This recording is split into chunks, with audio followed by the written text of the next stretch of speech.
I think this is one of the greatest games of all time. It's one of the best games ever made.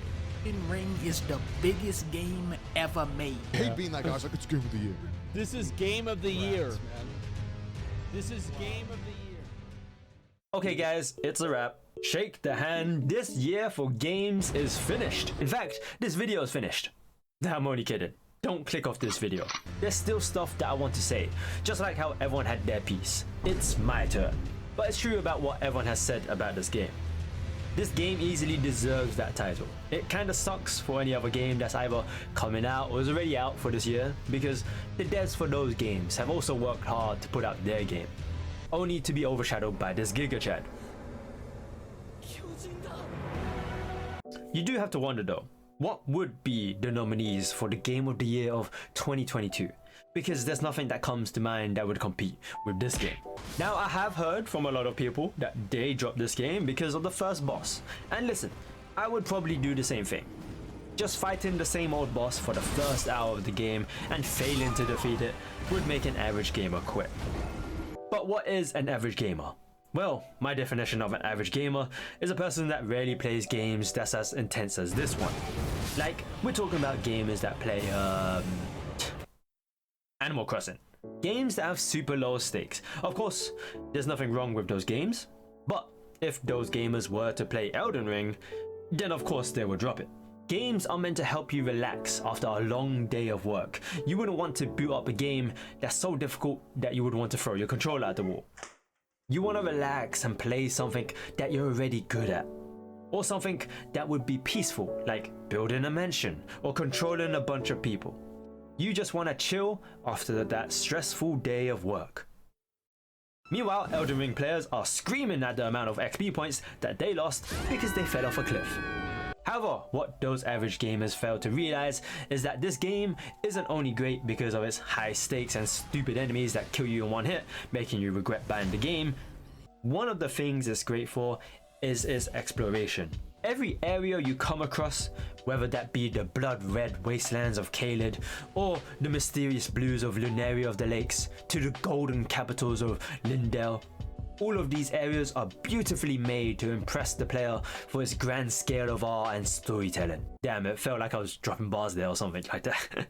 I still remember during my first playthrough of the game, I was running around this forest, looking around for a sight of grace, or what I like to call a bonfire, because let's face it, my tiny brain can't handle saying 3 words, and it's pretty much like a Dark Souls bonfire. Anyways, I eventually came across this building.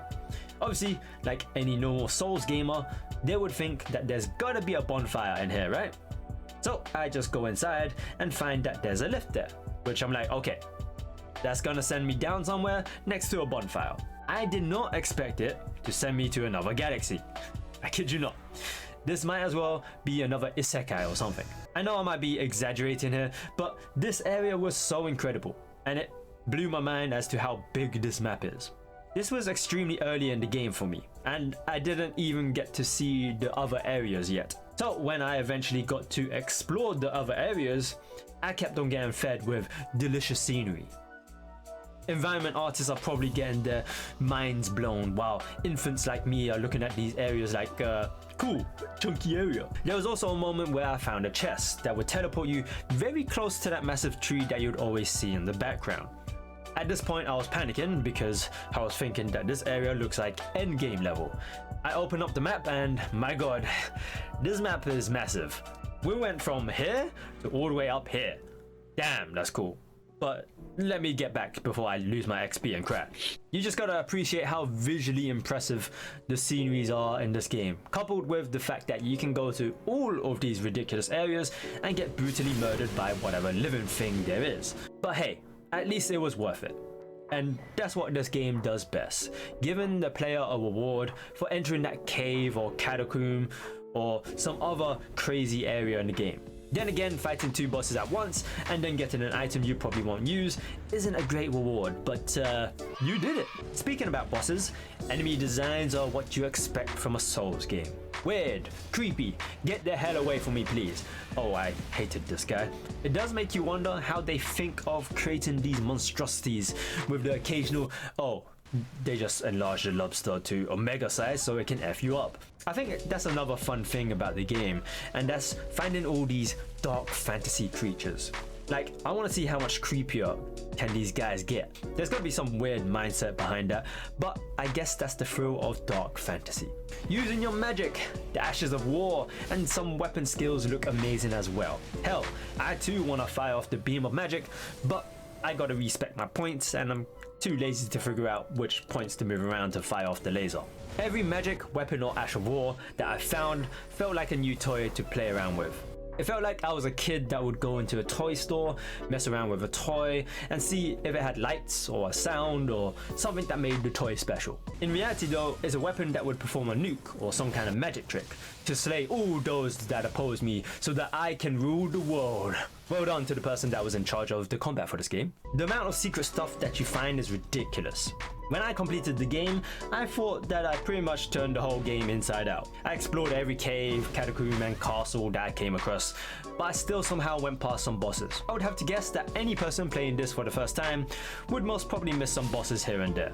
As great as this game is, there are a few problems that I had with the game, and it's got nothing to do with the difficulty. Well, maybe a slight bit, because some of these enemies do insane damage for just a common enemy when compared to some bosses that are pretty easy to fight. Power balancing in this game is wild. You gotta love it when the boss has a grab that kills you in one hit. Man, don't you just love how balanced this game is? Anyways, one of the problems that I found is the UI. Now some people might be thinking, there's nothing wrong with it, right? But please, tell me what these icons are. Like, there's no information or explanation about these icons that you find under your health bar. I do know that some of them are dependent on what talismans that you're holding, and others are whatever buffs you've used. But when it comes to debuffs, it just doesn't tell you anything. I could probably learn how to solve a Harry Potter Rubik's Cube, then figure out what these tiny icons mean.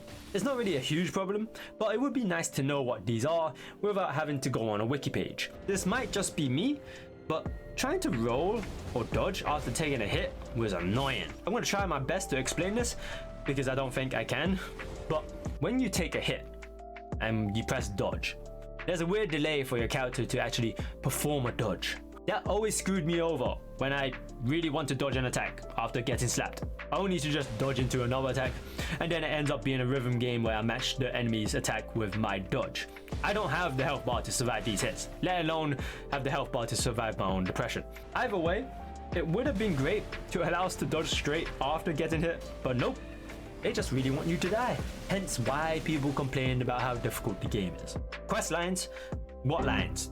Bruh, so you can start up a quest, but depending on how deep you are in the game, you can just completely walk past it and then you messed it up. I really loved how the game doesn't tell you where to go after speaking with those NPCs. There's this NPC that I didn't even know had a quest, because to trigger it, you had to find a specific spell, and when you go back to them, then a quest will open up. There was zero indication that this NPC had a quest. I only figured this out when my friend told me about it. If he didn't tell me, then I would have just picked up the spell and carried on playing. The devs really didn't want to tell players where to go for quests, which can be both a good and a bad thing. Good because it will force the player to pay attention with the quest. Bad because you can easily forget about the quests and just lose yourself exploring the world. Actually, then again, I paid a lot of attention to the quest, but it still does not actually tell you where to go. Also, you know them lights that tell you where to go? Well, those were a scam. I followed them and the boss was way too hard. At least it taught me to just forget about the main quest, explore, and come back stronger. Okay, that's enough of me rambling, but let me just say this. This game has definitely put a landmark in the gaming space. Without a doubt, this game will be remembered throughout time. Just like how Halo changed the shooter scene back on the Xbox, just like how Super Smash Bros. Ultimate is one of the best Nintendo games with characters coming from multiple games in a single fighting game. Just like how Breath of the Wild opened up to reveal its enormous play space. Elden Ring did the same thing as Breath of the Wild, but they added its soul formula into the mix, and some might argue that From Software did it better. I hope you guys enjoyed the video. Be sure to give the video a like, because I took quite some time editing this video, so them likes will be gladly appreciated. Be sure to subscribe to the channel as well, and I shall see you guys later.